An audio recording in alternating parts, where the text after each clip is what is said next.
Welcome to my channel, SteveO the Window Cleaner. Today we're going to go over how to change your RO membranes out. The RO membranes are in these large stainless steel vessels. This is the Xero Pure Max Plus. This has two RO membranes. These are 4x40 inch, all universal, non-proprietary. 4x40 inch ROs is pretty much what's used in all pure water systems across many brands, unless they have 21 inch or 30 inch housings for their ROs. Let's get right into it. Whenever you have an RO system, typically your water from your pre-filters is coming right to the top cap. So when that's happening, it's always going to be in the offset port as far as where it's coming in at. If you have a system where you have an elbow coming out of these top hex bolts right there, or these hex plugs, then that is going to be your pure water going to your DI. You'll pretty much always have your waste on the bottom of your ROs like you're used to with your Xero Pure system. First thing to do when placing your ROs is just disconnect the elbows here. That's going to be as easy as just pushing in on the blue rim here and pulling on your hose. You can do the same thing for this cap. You can just put those aside, kind of put them underneath here. Next thing is going to be releasing these clamps here that hold the RO caps on. You're going to need a 9/16 inch socket wrench and a 9/16 inch wrench to do that. Typically, you only need to release one side. You might have to do the back side just a little bit.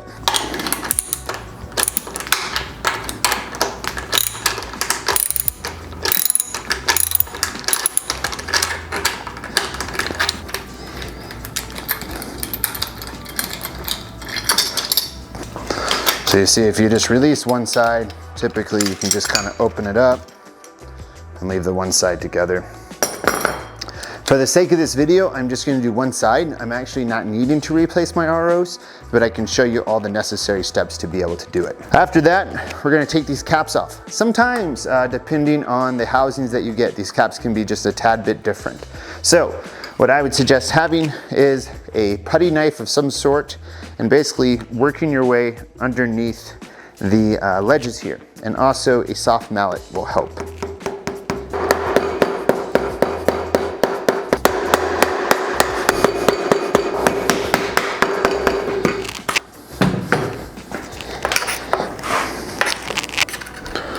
Kind of like a paint can, just takes a bit.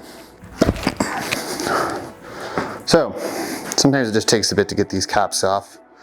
So you'll see here, there is two O-rings in there. I would always lube up those with the magic lube that came with your system. And then there is two O-rings around here. I would also lube those up.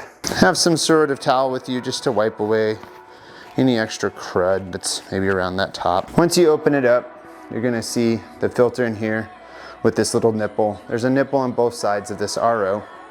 You're gonna wanna take some sort of pliers to pull that out.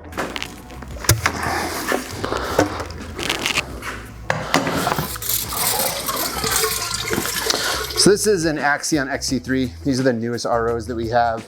They're a low pressure performing RO, so you should notice also more water output. Made here in the USA, in Temecula, California.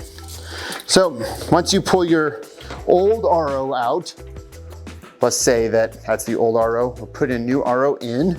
First thing I would suggest doing is emptying out the water that's going to be inside here. So once I look in here, there's about 1/3 of this full. The reason I say that is that I get the question a lot, like when someone gets their RO, they'll put it in and they're like, it doesn't go down. So partially the water is creating some resistance.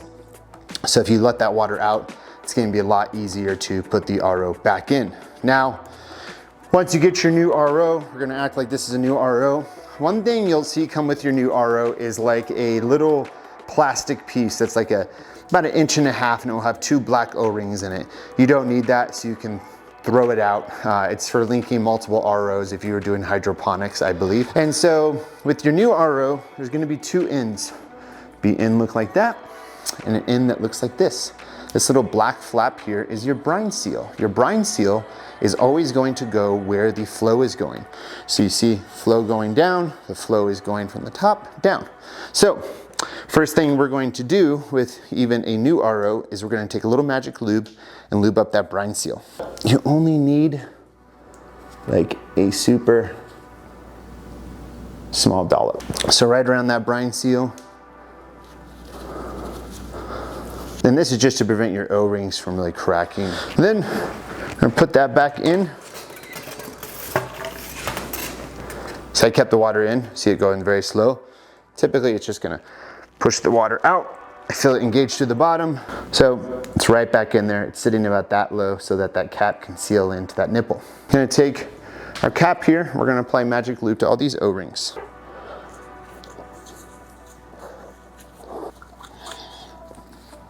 If you ever want to, you could take off the cap on the bottom of your RO and release all the straps. If you live in a really, really hard water area, it wouldn't be a bad idea to do that. Put that right back on there. One thing I would suggest doing before kind of using a rubber mallet to get this back in and engaged with your nipple is, you already have this one in, make sure that your hose can reach. So make sure that your elbow is in the right place, that when you get it back down, you're not gonna have to twist it or change it as far as where this hose can reach. So we know we're good there. Technically you could leave it connected or disconnected, whatever you wanna do. I like to use a soft mallet. Put that back on there. All good to go. We get our clamp back on that ledge.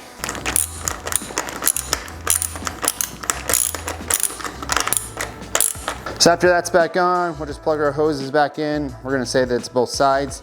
That is it as far as you're replacing your RO. Now, when you get brand new ROs, it is good to always saturate your RO. So what you'll do is you will run your system for like 5 minutes. I would suggest disconnecting the hose from the bottom of your ROs, that's the pure water, going into your DI so you don't waste any resin. Run water through it for about 5 minutes. Let the system sit overnight if possible, or at least 12 hours. That'll let those ROs completely saturate. Why do we do that? ROs are very, very tight. Sometimes what we find is someone will get a brand new system or someone will get brand new ROs. They'll go out, they'll run their system for 3 hours and they'll burn through more resin than needed due to they're in a super high TDS area and the RO right away is not removing all the percentage that it should. Now, it's probably very, very close, but I would just suggest not doing it for the best experience possible. That is it as far as replacing your RO though. Very simple process, really. I think sometimes it's easier than replacing the resin. These, once again, are the Xero Max Flow membranes. Axion XC3s are gonna operate at a lower PSI than the previous ROs that have been in Xero Pure systems. ROs are the workhorse of multi-stage systems. They're removing 90 to 95% of the minerals before your DI resin. So that's what really makes these systems work in hard water areas. I will put the link to the Xero Max Flow membrane in the description if you need to change out your RO. If you have any questions, you can comment below. And you can also feel free to contact me at SteveO@windowcleanresource.com. I am a sales rep with windowcleaner.com. I would love to put in your orders or to help you with window cleaning equipment questions.